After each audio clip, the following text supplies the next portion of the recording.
Admiral Jake Morrison observed Earth's sluggish rotation from the Luna Station observation deck.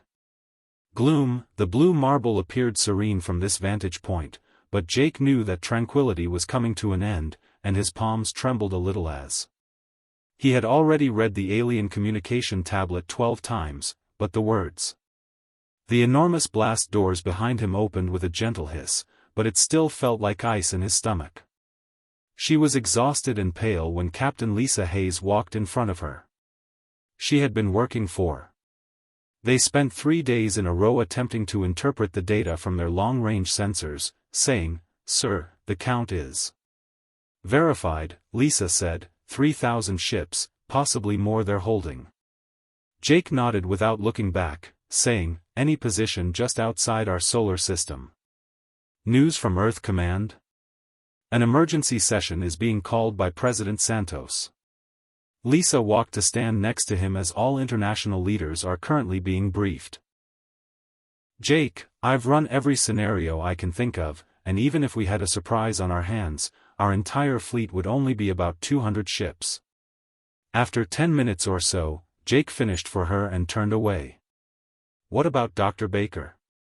Has he completed researching the aliens he's on? His way up ought to arrive at any minute," as though her words had called the doors. When it was opened again, Dr. Paul Baker entered with a bulky folder and appeared to. Admiral Captain Paul remarked that he hadn't slept in days, his normally tidy hair was disheveled, and his clothing was crumpled. "I have both good and terrible news, so please share the bad news with me." "I'm nodding to both of them." Jake initially stated that Paul removed a number of pictures from his folder. Pictures revealed towering, insect-like beings with big black eyes and forearms, their skin resembled polished metal, and they wore nothing that people could identify as human, and from what I can discern, they call themselves the Hegemony Empire. They have dominated the majority of this region of the galaxy for at least 10,000 years. Paul shared the pictures on the table, and I've been observing their speech patterns and actions. They regard us as bugs, Admiral, as if we're not. Lisa leaned closer to examine the pictures you mentioned, which were distinct from ants. Paul nearly grinned at the good news, which is that they're incredibly conceited. Conceited, they have defeated 412 species, and none of them have ever shocked them. They consistently appear, make demands, and either the species complies or is exterminated. It works. Each time Jake picked up one of the pictures, the alien's torso appeared to be covered with metal.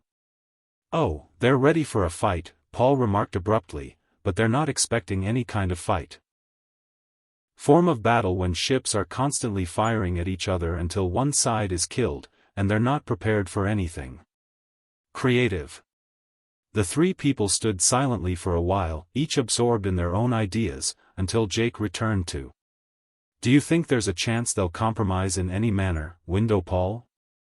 Paul shook his head, although from what I can tell, I don't think so. Because of their culture, which views compromise as a sign of weakness, they have given us their requirements and given us 72 hours to reply. Lisa moved to. "What exactly are their terms?" Jake took up the alien tablet once more. "Give them 20% of our resources and technology annually in order to surrender to Imperial authority." Then he paused to say that 10% of our population each year suffers from. Jake was quiet for the most part, but Paul whispered quietly, "Labor is a good name for slavery." After a lengthy pause, his voice became rougher when he spoke again. "Lisa, please send General Stone at Colorado Base with a coded message." "Time for what project, sir?" Lisa looked perplexed. When Jake said, "You can't be serious," Paul's eyes widened. The project was merely speculative, we don't even know whether it would work, but Jake mentioned that it might, and at this point, it might be better than. Lisa alternately glanced between the two men. "Could someone please let me know what Project Exodus is?" Jake faced her head-on 20 years ago following when the first alien signals were discovered, a tiny team of engineers and scientists began developing a backup plan. If Lisa encouraged us to flee from a hostile alien force that we were unable to defeat, what would we do? Paul asked. Lisa gazed at him as we turned the entire planet into a generation ship and left the solar system. Jake answered slowly, "It's just never been tried before. It's impossible." For the past 15 years, major cities have been installing gravity manipulation engines as an official earthquake avoidance measure. "Systems," he signaled to Earth that the planet was prepared to take flight. "You're talking about relocating 8 billion people, where would we go?" I sat down hard in a nearby chair. Jake stated that the Perseus arm might be too far away to track by the time they discover what we did, and will be gone for a long time. Paul was pacing, and Jake even. Even if we were to break Earth out of orbit, the travel would take centuries and generations of people if the engines were to function. "Would prefer to live and die en route rather than as slaves," Jake said, as the group became silent once more. Earth maintained its old spin outside the window, oblivious to the fact that its offspring were organizing the biggest. Lisa got up and said, "Finally, escape in history, what do you need me to do?" Jake grinned for the first time in days, saying, "Send General Stone that message, then begin silently reaching out to our people around the system. We will require every ship, resource, and anyone who's." Paul continued to shake his head, indicating his willingness to incur the greatest risk in human history, which the Hegemony would not comprehend in.